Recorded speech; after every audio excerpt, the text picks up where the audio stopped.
Érase una historia que nos lleva a la España profunda de 1910, A un pequeño pueblo, sí, llamado Tres Juncos. en la provincia de Cuenca. Un lugar donde la vida transcurría al ritmo lento de las estaciones, ¿no? Donde las noticias viajaban de boca en boca. Y las sospechas. Podían tener consecuencias devastadoras. Exacto.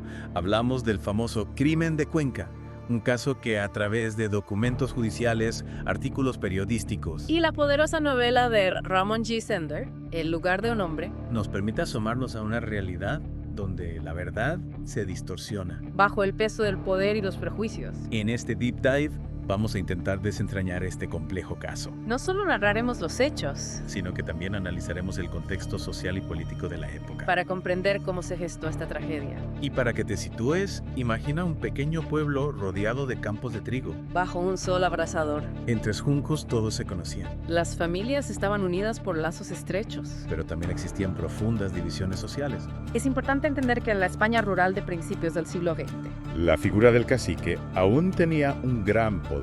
estos hombres, generalmente terratenientes, Controlaban la economía local. y ejercían una gran influencia sobre la vida política y social del pueblo. Y por otro lado, Teníamos a la Guardia Civil, un cuerpo armado. que representaba la autoridad del Estado en zonas rurales. Sus métodos, a menudo brutales. Eran temidos por la población. En este ambiente de tensiones y recelos, La desaparición de José María Grimaldos, el CEPA, un pastor de carácter reservado.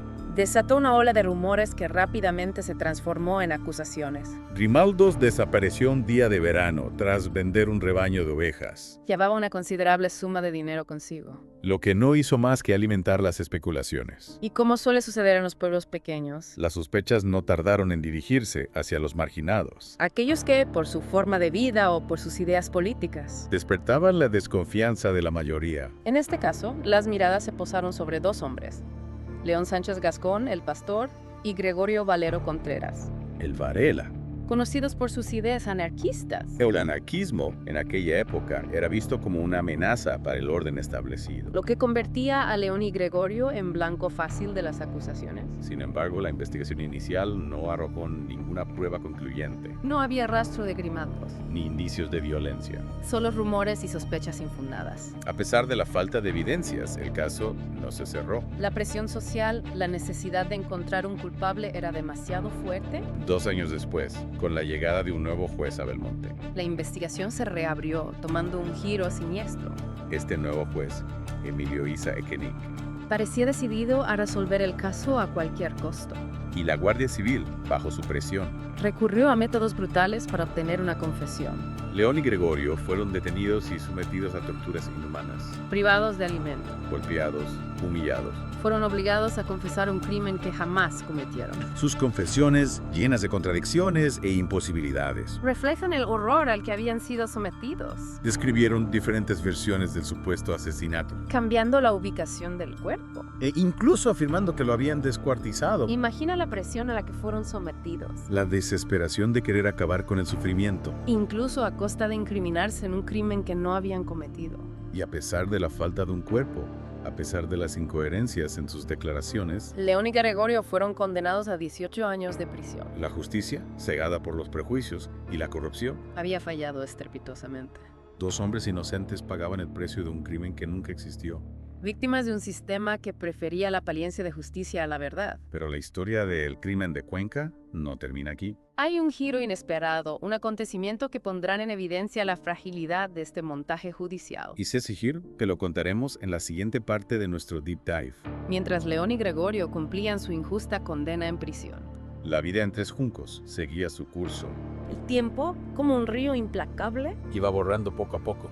el recuerdo del CEPA. 12 largos años pasaron. Marcados por el silencio y la resignación. La familia de Grimaldos, sumida en el dolor, Aún guardaba una leve esperanza de encontrar respuestas. pero el destino, caprichoso como siempre, Tenía preparada una sorpresa. una sorpresa que sacudiría los cimientos de la aparente tranquilidad del pueblo.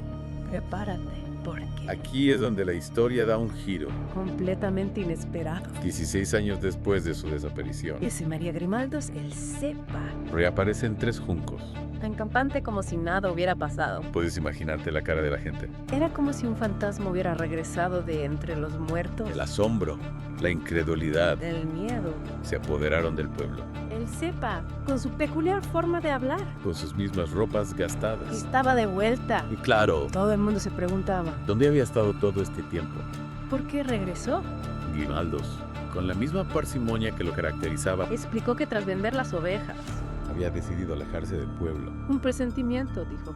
Lo llevó a emprender un viaje sin rumbo fijo, Trabajó como jornalero en diferentes lugares. ajeno por completo. Al drama que su desaparición había provocado en 3 juncos. Increíble, ¿verdad? Una historia que parece sacada de una novela de misterio. Pero la cosa no acaba ahí, El regreso de Grimaldos no trajo consigo un final feliz. al menos no de inmediato. El juez, Emilio Yesa Ekenig, En lugar de alegrarse por la aparición del supuesto difunto, puso en duda su identidad, quizás por miedo a que su error saliera a la luz. o tal vez por proteger su reputación. Imagina la situación. 2 hombres inocentes en prisión por un crimen que nunca ocurrió, Y la víctima, de vuelta en el pueblo. siendo tratada como un impostor, La noticia del regreso del cepa corrió como la pólvora la prensa se hizo eco del caso. y la opinión pública indignada. Clamaba por justicia para León y Gregorio. El crimen de Cuenca se convirtió en un escándalo nacional. Un ejemplo palpable de la corrupción y la brutalidad del sistema judicial español. El gobierno, presionado por la opinión pública, Y por la evidencia irrefutable, se vio obligado a actuar, el Tribunal Supremo anuló la sentencia que condenaba a León y Gregorio. reconociendo su inocencia después de 12 años de injusto encierro.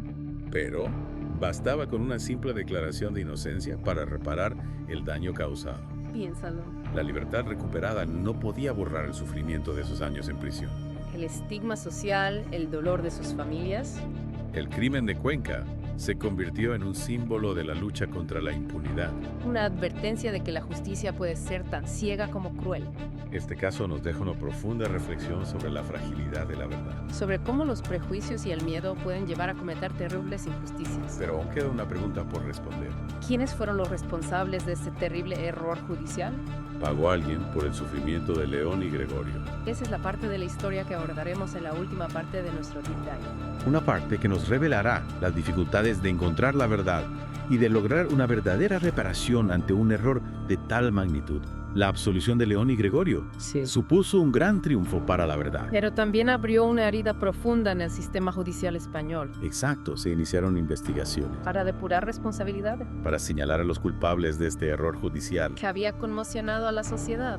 Pero el camino hacia la justicia no sería fácil. Imagínate la red de complicidades. los silencios. Los intentos de proteger a aquellos que habían perpetrado la injusticia. El juez Emilio Isa Ekenig El principal artífice de la condena de León y Gregorio. Murió al poco tiempo. De conocerse la sentencia del Tribunal Supremo. Oficialmente, su muerte se atribuyó a... Una gina de pecho.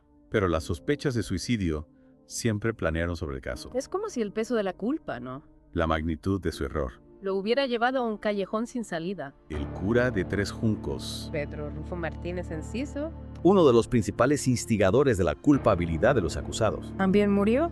En extrañas circunstancias. Se ahogó en una tinaja de vino. Un hecho que la versión oficial, Lo calificó como un accidente. pero que muchos interpretaron como Un acto de desesperación. un intento de escapar de su responsabilidad. Es curioso cómo la muerte en este caso, parece seguir los pasos de la mentira. Envolviendo en un halo de misterio a los responsables de la tragedia. En 1935 se celebró un juicio. contra el resto de los implicados en el caso, Los guardias civiles que torturaron a León y Gregorio. los médicos forenses que validaron las falsas pruebas. El actuario del juzgado que colaboró en la falsificación de documentos. Parecía que por fin la justicia iba a alcanzar a todos los culpables de esta terrible farsa. Sin embargo, a pesar de las evidencias, A pesar de los testimonios que confirmaban la tortura y la manipulación de las pruebas, todos los acusados fueron absueltos. te das cuenta.